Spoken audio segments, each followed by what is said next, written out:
Hoje é quinta-feira, 27 de outubro de 2022, programa de número 18 dos candidatos à presidência da República nesse segundo turno. E temos pesquisas do Datafolha e Atlas Inteligência. No Datafolha, Lula tem 49%, Bolsonaro 44%. Lula estável, Bolsonaro oscilou um ponto para baixo. Olha, na margem de erro isso não quer dizer nada.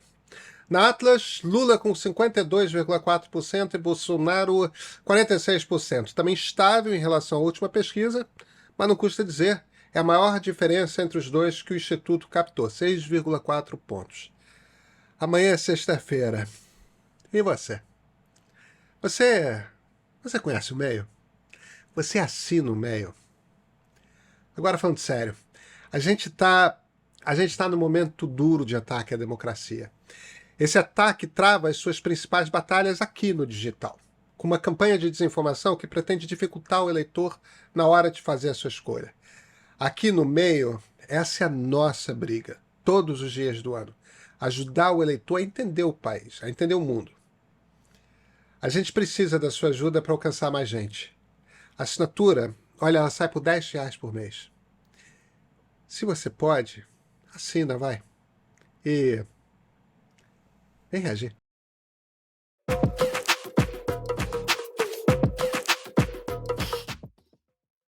Bolsonaro presidente.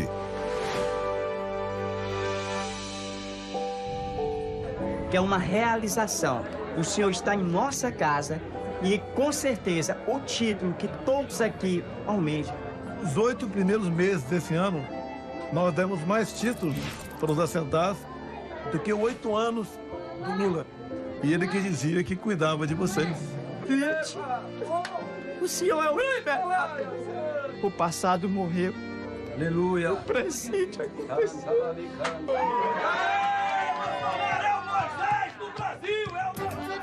Palavras sábias do seu Antônio. O passado morreu e o presente aconteceu. E aconteceu cheio de esperança. Dá pra ver no sorriso do brasileiro que comemora o fim da crise gerada pela pandemia e pela guerra. Comemora também os benefícios de um presidente que cuida de verdade da nossa gente. Olha, eu não tenho nenhuma dúvida de que a gente acaba de assistir um momento sincero de emoção. E que é perfeitamente compreensível. Imagina alguém que luta contra uma pobreza imensa toda a vida, de repente ganhar o título da terra. Mas a gente já conversou sobre isso. Tem uma desinformação aí, que é uma desinformação pesada, que tem uma coisa que o Bolsonaro oculta. O processo da reforma agrária passa por várias etapas.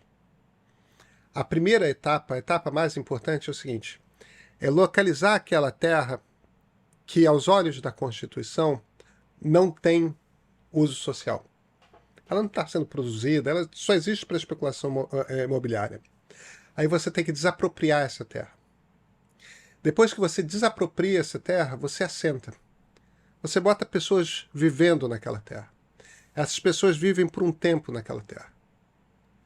Ao fim desse processo, que é um processo que demora anos, você ganha o título.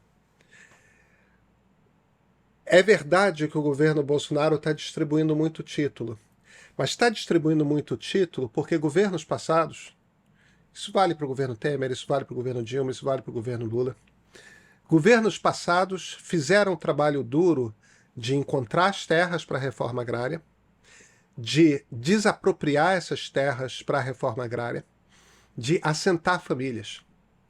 Então o Bolsonaro chega no instante final e cumpre a lei, que é dar o título quando as condições são atendidas. É claro que para a pessoa que está recebendo, caramba. Só que o trabalho duro, esse é um trabalho que o governo Bolsonaro não tem assentamento. Não tem desapropriação. Percebe? Então, sabe aquela história, como que você conta uma mentira falando a verdade? De fato, fez muito assentamento, porque os governos passados fizeram um trabalho duro. Percebe? Enfim. O que nos faltava era água. Hoje você tem uma água encanada. Hoje você tem um banheiro. Você tem um chuveiro. E é maravilhoso. Tudo de bom. A gente somos ricos. Com a água a gente somos ricos. A gente não imagina faltar água em casa. E porque é uma coisa tão comum, tão corriqueira, né? É lá pro nosso Nordeste, a seca. Eu não consigo imaginar a falta d'água, que é para higiene pessoal, é para você cozinhar. Às vezes até aqui também tem uma horta, né? E lá quando chega a água, só quem olha na cara do nordestino, do senhor ou de uma senhora, consegue entender o quão benéfico foi aquilo.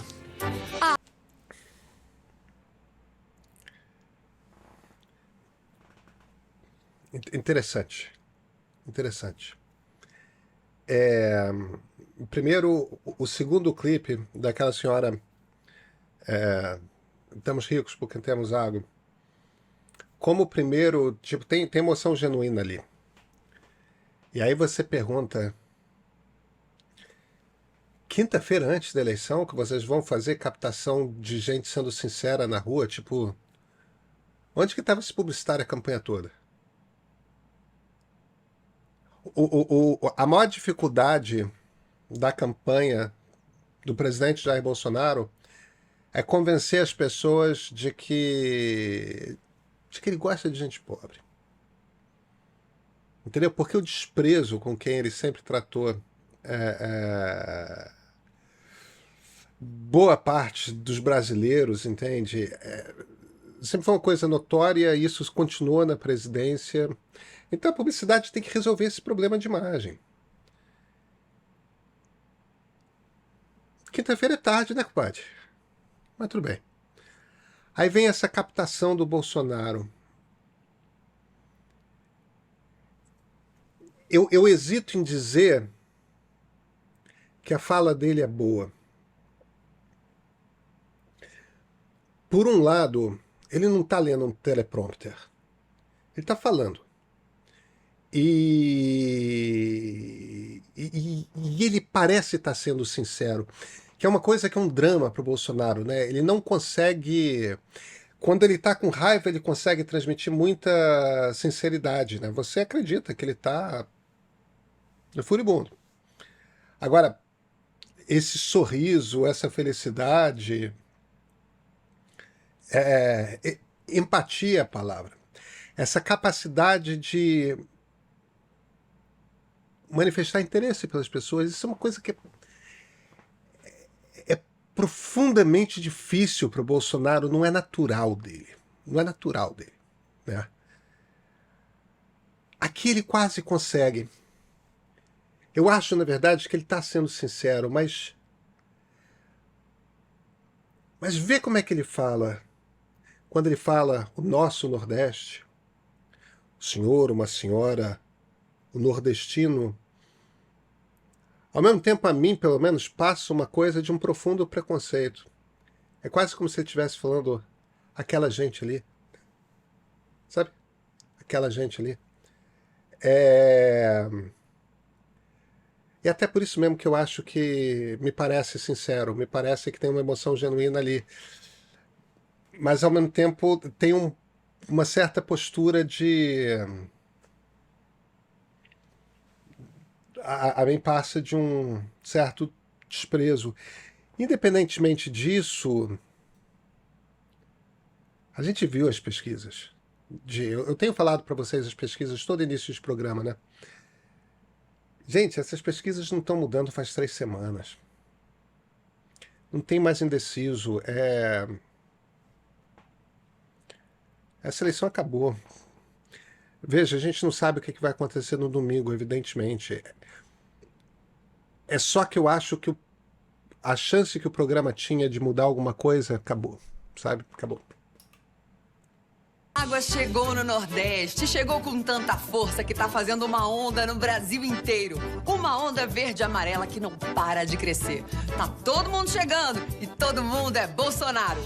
Chegou, chegou, chegaram, todo mundo é 22, todo mundo é Bolsonaro. E vem mais um! Chegou, chegou, chegaram, todo mundo é 22, todo mundo é Bolsonaro. Vota aí, confirma, 22 é Bolsonaro. Vota aí, confirma, 22 é Bolsonaro. Chegou, chegou, chegaram, todo mundo é 22, todo mundo é Bolsonaro. É 22! Este espaço é para divulgar propostas, ideias e o que acreditamos ser o melhor para o Brasil. Mas hoje eu quero pedir licença, porque estão tentando fazer você acreditar numa mentira e nós não podemos permitir. Não vamos fazer julgamento, apenas dizer a verdade.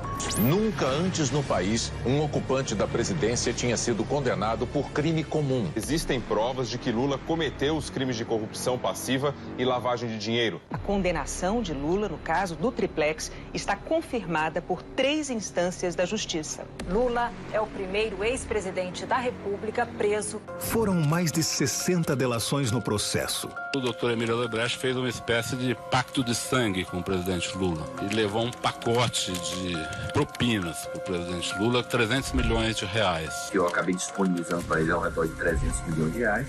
Eu fui julgado, fui considerado inocente. A pior e maior mentira dessa eleição é dizer que Lula foi inocentado. Não foi inocentado. O processo vai ser recomeçado numa outra jurisdição. Isso não quer dizer também que o ex-presidente Lula foi inocentado.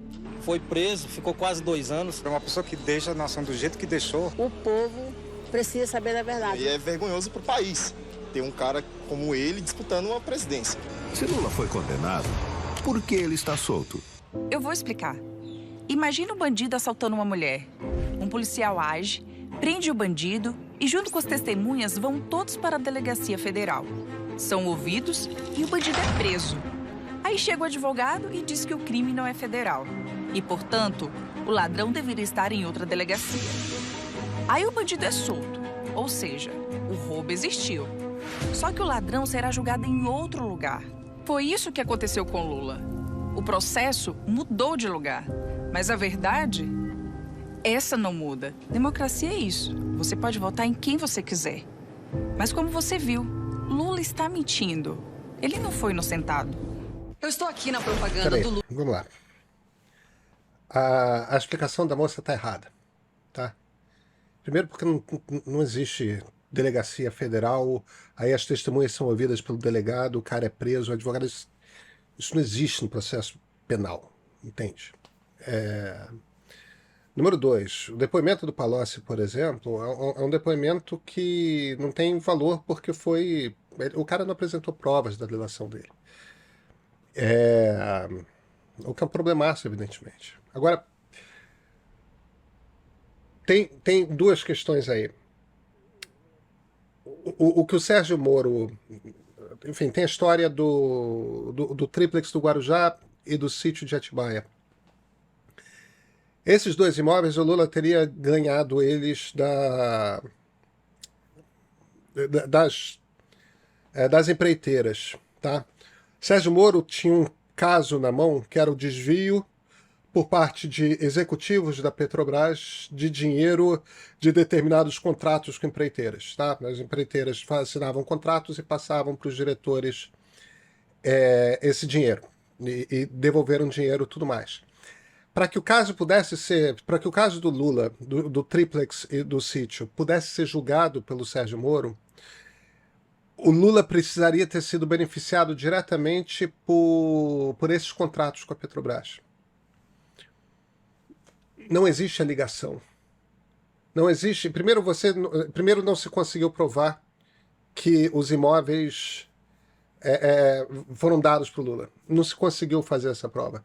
Você tem indícios mais fortes no caso de Atibaia, no triplex é muito frágil. Independentemente disso, a ligação, desvios da Petrobras, esses 2 imóveis, ela não existe. Tá? Então, nesse momento, o Supremo olhou para isso, se virou e falou: o Moro não tinha que ter julgado esse negócio. Esse julgamento não tem qualquer valor. Aí dizem: não, o julgamento vai recomeçar em outra jurisdição. Não, o julgamento não vai começar em outra jurisdição. O julgamento foi extinto. E eles fazem uma esperteza aí quando eles dizem: o julgamento foi extinto porque prescreveu. Porque o processo judicial foi feito de uma forma totalmente irregular. Isso é responsabilidade do Ministério Público e do juiz do caso. Por conta da irregularidade, se demorou tempo demais, prescreveu. Então não tem mais julgamento. O julgamento não vai começar. E aí tem essa esperteza que eles fazem, que é o seguinte: não, Lula está mentindo, porque ele diz que foi inocentado, ele não foi inocentado. Lula não diz isso. Lula diz que ele é inocente, porque Lula é inocente. Do ponto de vista da lei, Lula é inocente. Enquanto ele não for condenado por uma corte de direito, ele é inocente. E aí tem um outro ponto, que é um ponto complicado, pelo qual não se passou por nenhum tipo de julgamento ainda, tá? Que é o seguinte, que é o papel do juiz Sérgio Moro. A partir do momento que um juiz é parcial, e o Moro foi um juiz parcial, a gente sabe que o Moro foi um juiz parcial porque a gente leu as conversas dele com o Deltan Dallagnol, que era o procurador, ou seja, era uma das partes, era o cara que estava acusando o crime. O Moro orientava: não, você faz isso, você faz aquilo, houve tal testemunha. A partir do momento que o juiz está ajudando um dos times, imagina uma partida de futebol, a partir do momento que o juiz está ajudando um dos times, aquilo não tem nenhum valor legal.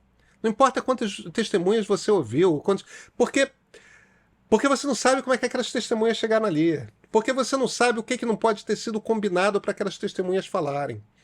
O que se combinou ali com o jogo, com o procurador. Então, você não sabe como é que... Você não sabe de nada. A única coisa que você sabe é que o juiz estava trabalhando para um dos lados. Isso é um troço que não foi julgado. O problema é o seguinte: a Vaza Jato, que é o vazamento dessas conversas que estavam no celular do Deltan Dallagnol, do Telegram dele, ela é ilegal. Ela foi feita por um hacker. Portanto, ela não tem valor para condenar o Moro.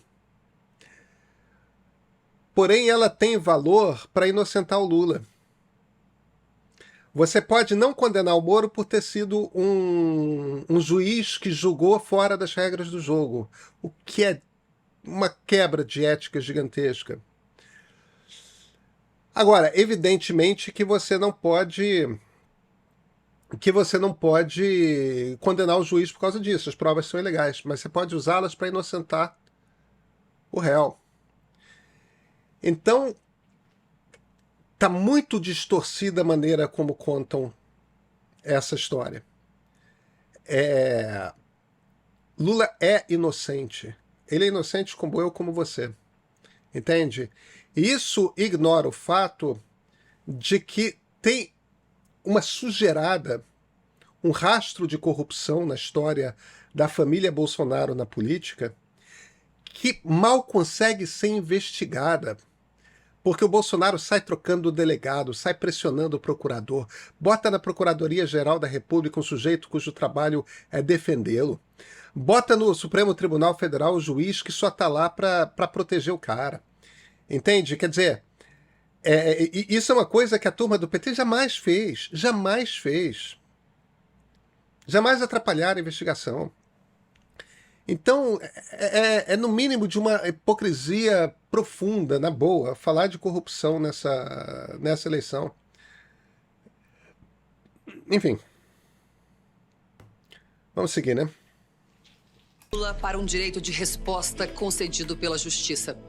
A campanha do PT tentou inverter as coisas e associar ilegalmente o presidente e seus familiares com criminosos através de uma série de mentiras. Quando um candidato mente na campanha, pode mentir na presidência também. Chega de mentiras. A verdade é que o presidente Bolsonaro é honesto, trabalhador e defende a família. Só quem não conhece Jair que fala mal de Jair. Jair, pra mim, é fora de série. Não é porque é o meu genro, Não é por causa disso, não. É porque o Jair é diferente.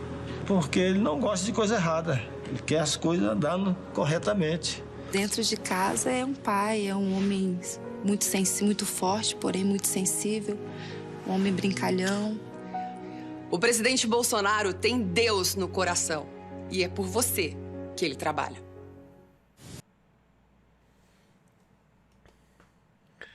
Ah, sei lá.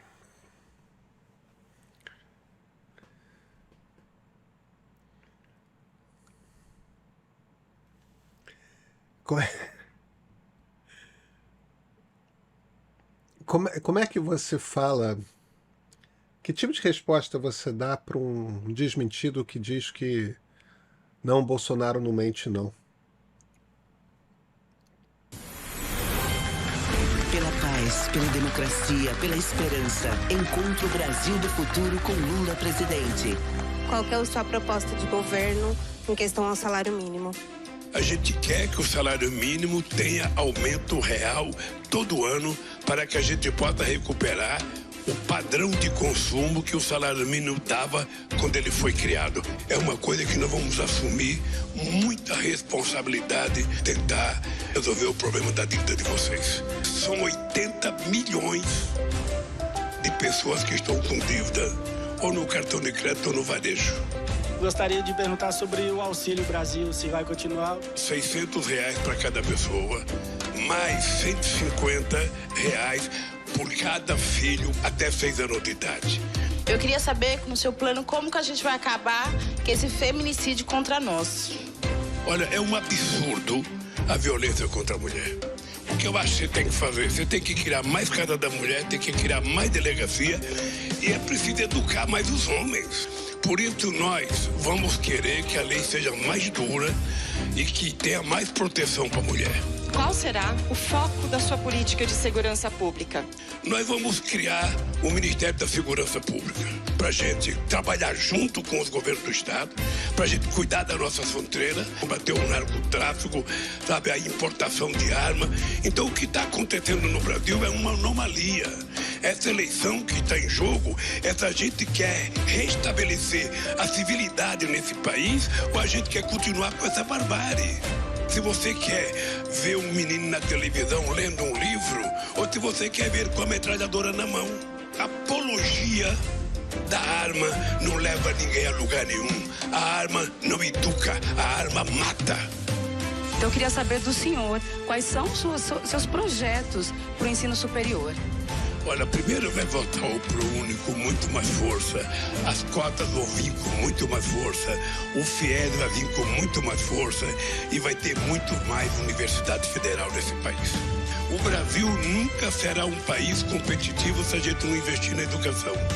Eu acho que através da cultura e através do mercado de trabalho a gente tem chance de fazer com que a juventude brasileira tenha mais esperança. Não desanime nunca, cara. Eu, quando deixei a presidência, esse país era a 6ª economia do mundo. O povo estava alegre, o povo estava comendo, fazendo churrasco, comprando carro, trocando geladeira, trocando fogão, trocando máquina de lavar, trocando máquina de lavar louça, trocando, sabe, tudo. Esse país andou para trás. Então, ao invés de eu desistir, eu falei, não, eu vou votar, cara, eu vou brigar. Nós já provamos que esse país pode ser melhor. Não dá ver o país afundar do jeito que está afundando. Quando eu vejo embaixo da ponte as pessoas dormindo, mulher com criança dormindo embaixo de uma ponte. Sabe, as pessoas com criança no colo pedindo comida. Esse país que é o 3º produtor de alimento do mundo. Se você não se indignar com isso, você vai se indignar com o quê? Então, enquanto eu tiver força, cara, eu vou brigar.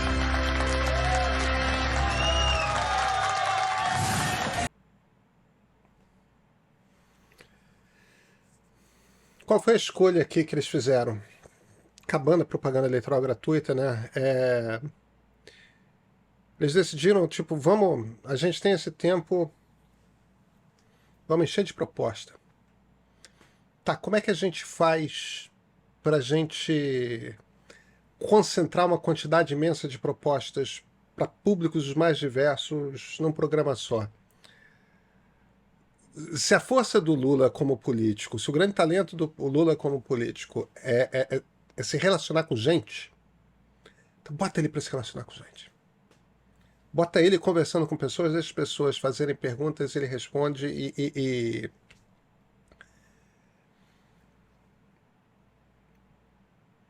as pessoas ganham. O Lula ganha força, né? O político ganha força. E nessa interação, políticos como Lula ganham força nessa interação com gente. E aí é engraçado, né? É engraçado no sentido de vale a pena a gente chamar a atenção para a coisa da emoção. A gente viu um momento muito próximo da verdade do Bolsonaro hoje no programa dele. E aí, ao mesmo tempo, a gente vê o olho do Lula enchendo de água no momento que ele fala de uma família, de uma mulher e uma criança morando embaixo da ponte.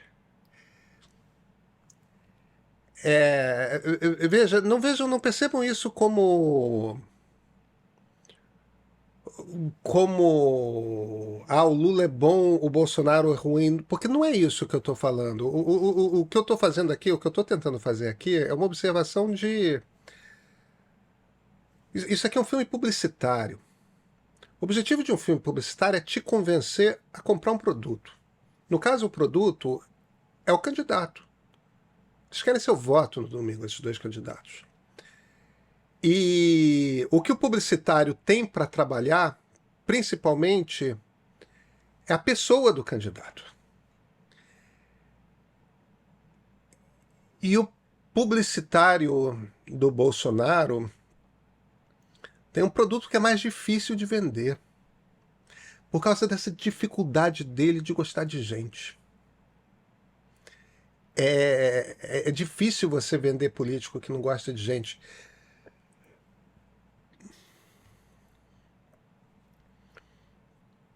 Eu não estou dizendo que o Bolsonaro não tem eleitor, porque ele tem. Gente, 40% dos eleitores vão votar nele.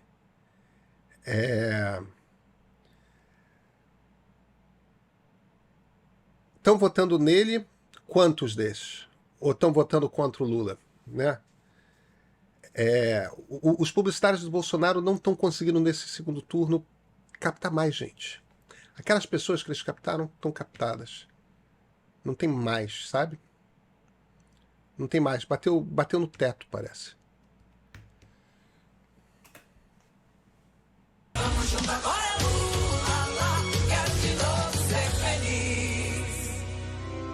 Prego Nossa Senhora Aparecida que protegga e cure al popolo brasiliano, che lo liberi dall'odio, dall'intolleranza e dalla violenza. Isso é interessante, né? O Papa Francisco fez esse pronunciamento que livre o povo brasileiro do ódio e da intolerância. E você vê que ele não cita o nome de candidato nenhum, né? Os eleitores de que candidato atacaram o Papa? E que candidato achou que era boa propaganda para ele botar o Papa no horário de propaganda eleitoral gratuita?